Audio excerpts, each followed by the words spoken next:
进攻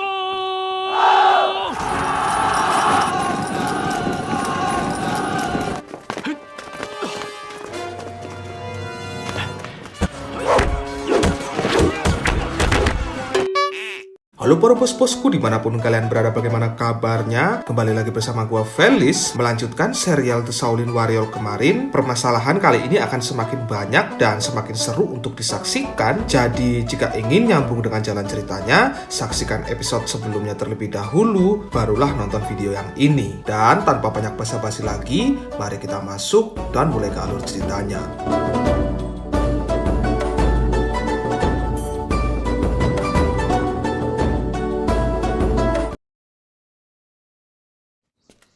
若兰，好久不见了！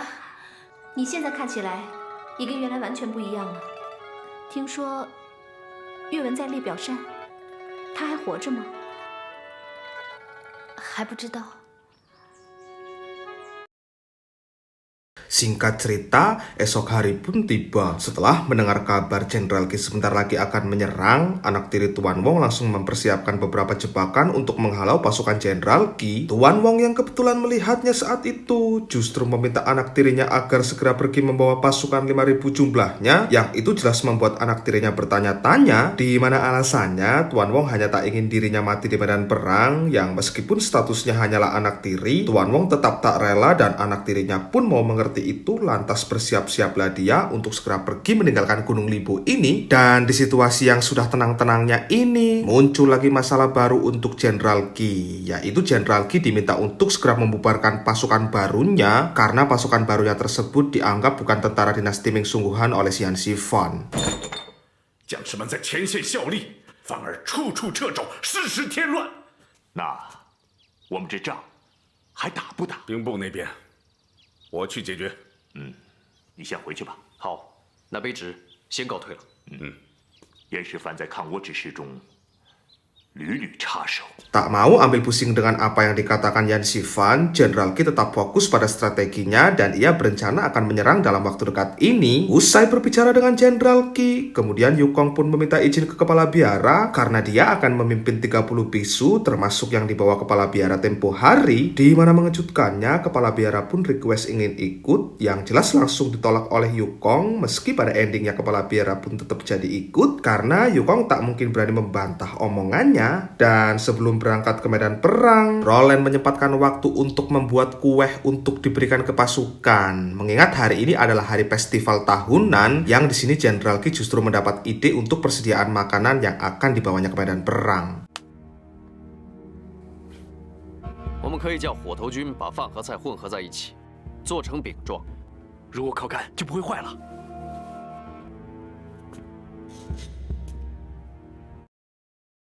Saat malam tiba, Kem merayakan hari festival tersebut yang di luar dugaan ada mata-mata bajak laut yang melihat, lantas melaporkannya ke Tuan Wong dan Sasaki. Tujuan diutusnya mereka sendiri ialah karena para bajak laut ingin ikut merayakan festival tahunan tersebut juga, tapi mereka takut diserang, makanya diutuslah satu anak buahnya untuk memastikan yang ketakutan tersebut ternyata benar adanya, karena tanpa mereka sadari, ternyata yang berpesta itu hanyalah sebagian kecil dari pasukan yang memang sengaja ditinggal untuk mengalihkan perhatian, yang saat ini sendiri pasukan siap tempur pun sudah dalam perjalanan menuju Gunung Lebo, yang ini akan menjadi pukulan telak karena mereka malah berpesta-pesta tanpa henti. Dan Roland yang baru mendengar kabar itu pun dengan cepat menuju ke sana bersama rombongan wanita yang lain untuk menjadi petugas PT GAKA.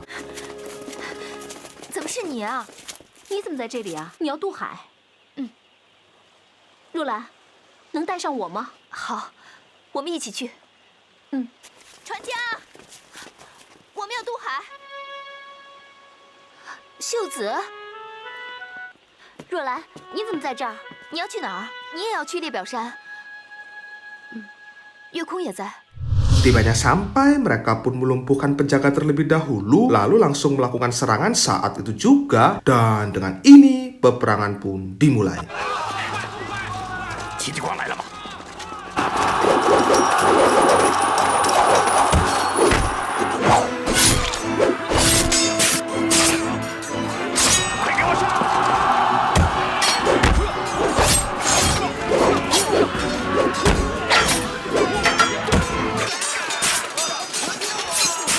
你 Setelah peperangan terjadi, Yukong memanfaatkan celah untuk bisa masuk demi menyelamatkan Yowen. Setelah mengobservasi beberapa ruangan, Yukong akhirnya menemukan juga dan segera membawa Yowen untuk pergi dari sini. Di mana dengan perjuangannya, Yukong pun menggendong Yowen melewati beberapa penjaga yang bersamaan dengan itu, meriam mulai diledakkan yang itu membuat Jenderal Qi ingin menarik pasukan terlebih dahulu karena pasti jika meneruskan ya otomatis akan kalah. Dan saat sedikit lagi hampir sampai ke pintu keluar, muncul Feng Yu di hadapan mereka. Dan 月空，你快走，你快点走！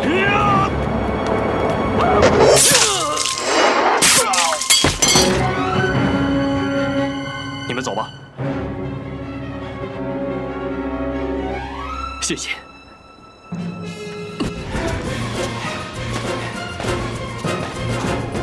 快，快！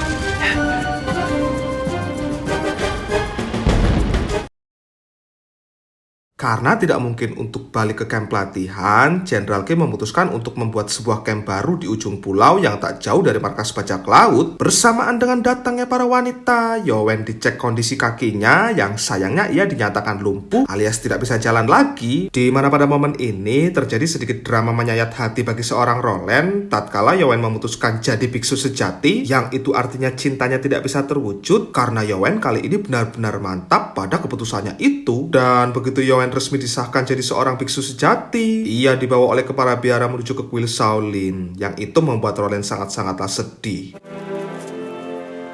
戚将军，这串佛珠送给你，它能保佑你。保重，保重。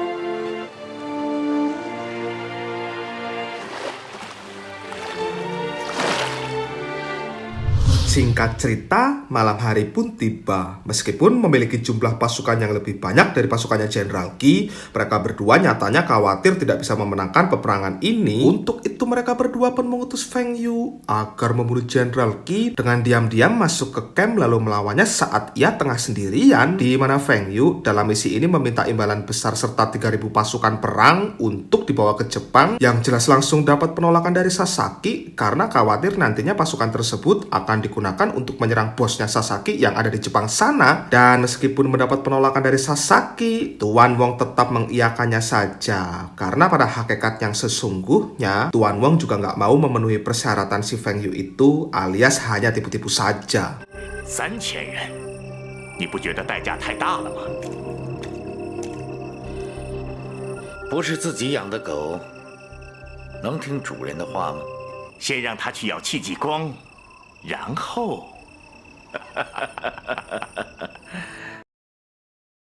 Ada satu hal yang membuat bimbang di pikiran Jenderal Qi saat ini. Dengan adanya meriam serta senjata, Jenderal Qi mesti menurunkan formasi dadakan untuk bisa memenangkan peperangan. Masalahnya sendiri, formasi tersebut hanya anggota Shaolin yang bisa melakukan karena mereka kungfunya di atas rata-rata. Di mana strategi yang dimaksud, nantinya prajurit Shaolin akan masuk lewat pintu belakang untuk mengacaukan pasukan meriam mereka yang saat itu terjadi. Otomatis Jenderal Qi bisa masuk karena meriam pasti akan buyar dengan adanya pasukan Shaolin. Tapi yang menjadi masalah dengan strategi ini sendiri, pasukan Shaolin kemungkinan akan tewas. Karena ya bayangin aja coba, 30 lawan 10.000 pasukan loh. Dan uniknya, Yukong pun terfikirkan strategi itu juga dan bersedia untuk melakukan strategi berbahaya itu. Padahal Jenderal Qi berat sekali ingin mengatakan itu kepadanya. Dan apa mau dikata, Jenderal Qi pun hanya bisa terdiam tanpa kata. Sementara Yukong sendiri akan menemui anggotanya terlebih dahulu untuk menyampaikan strategi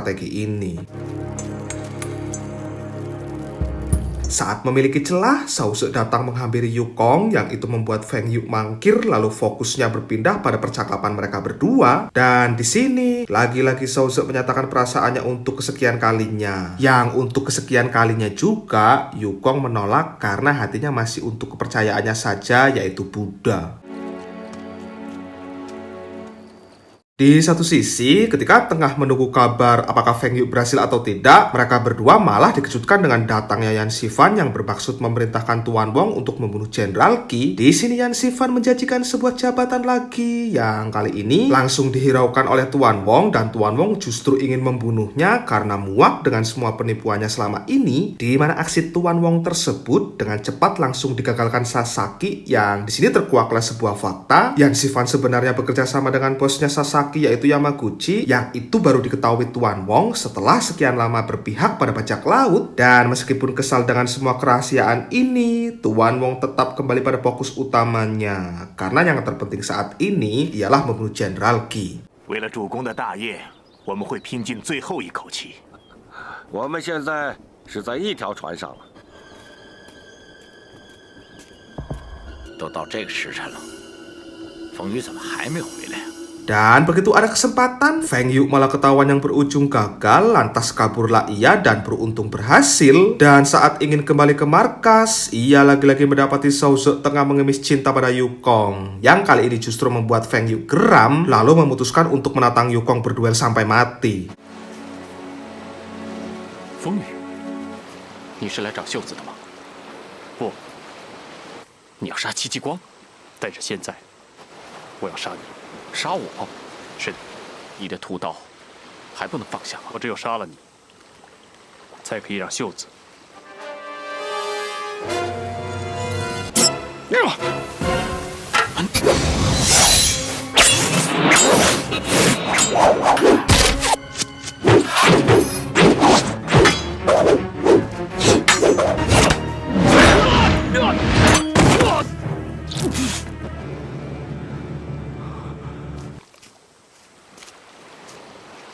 Gagal dalam mengalahkan Yukong, Feng Yu pun memutuskan bunuh diri, yang hal itu baru disadari Shao Ze setelah pisaunya tertancap di tubuhnya. Dari tadi kemana aja mbak? Dan sebelum benar-benar mati, Feng Yu meminta dipeluk untuk pertama dan terakhir kalinya juga. Dan setelah itu Shao Ze memutuskan pulang ke Jepang bersama mayatnya Feng Yu tersebut. Keesokan harinya, Jenderal Qi dikejutkan dengan kemunculan kedua pemimpinnya yang berniat ingin ikut perang. Jelas hal itu membuat Jenderal Qi langsung melarangnya. Yang di sini mereka berdua justru mengatakan hadirnya mereka ke sini bukan sebagai komandan, melainkan sebagai warga sipil biasa yang ingin ikut andil dalam peperangan ini. Di mana perkataan tersebut membuat Jenderal Qi tak bisa melarang mereka berdua lagi. Yang setelah komandannya pergi, Jenderal Qi menemui pasukan Shaolin yang rupanya sudah setuju dengan strategi dadakan usulannya tersebut. Dan dengan diiringi air mata seorang Jenderal Qi ini, ia pun melepas ke-30 prajurit Shaolin tersebut untuk berangkat menuju ke pintu belakang.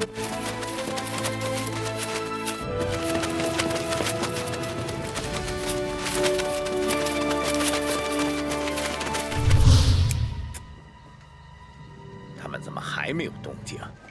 没到射程，不要随便开炮。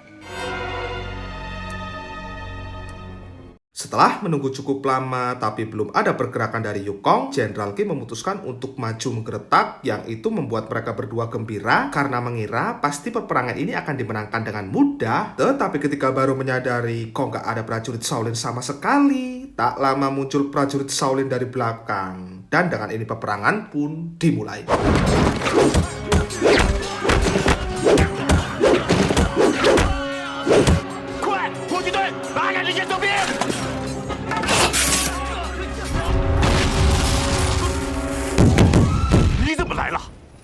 杀倭寇啊！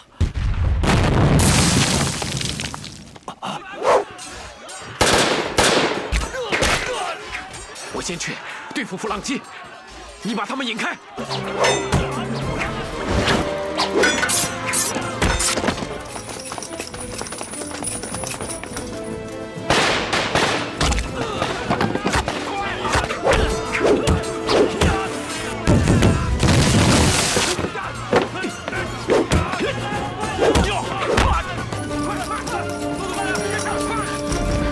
快救援！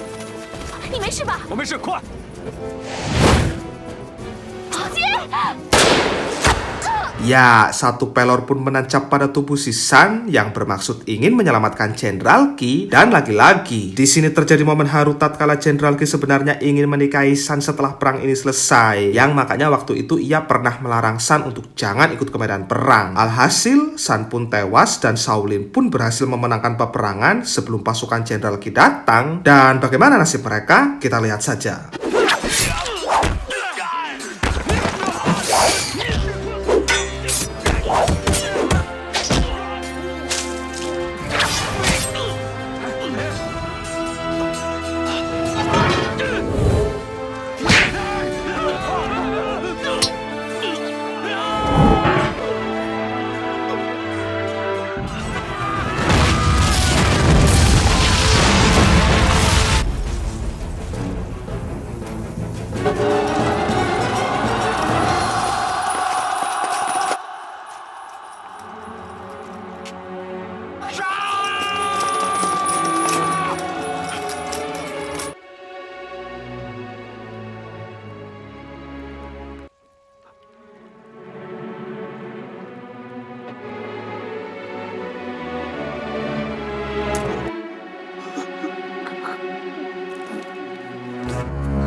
没想到，现在月空也死了。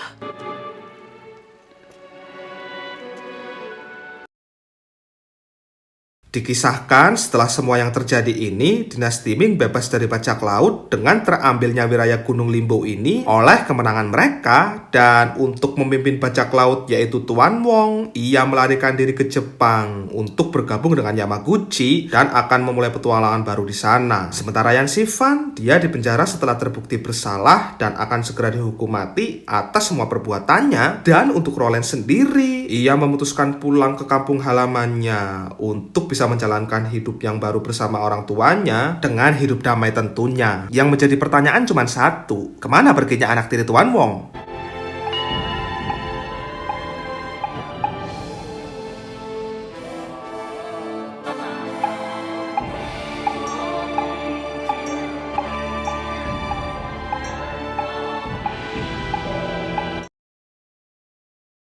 Di scene akhir, Jenderal Qi yang sudah tumbuh kumis pun mengunjungi Yowen yang sudah jadi biksu senior untuk mendatangi makam Yukong dan Sammo Hung dan semua prajurit Shaolin lainnya. Lalu setelah itu, film pun ditutup dengan terlihatnya generasi baru di kuil Shaolin ini, yang mereka semua ini akan dibina oleh si Yowen untuk menjadi biksu sejati seperti dirinya dan tentunya berguna bagi negara.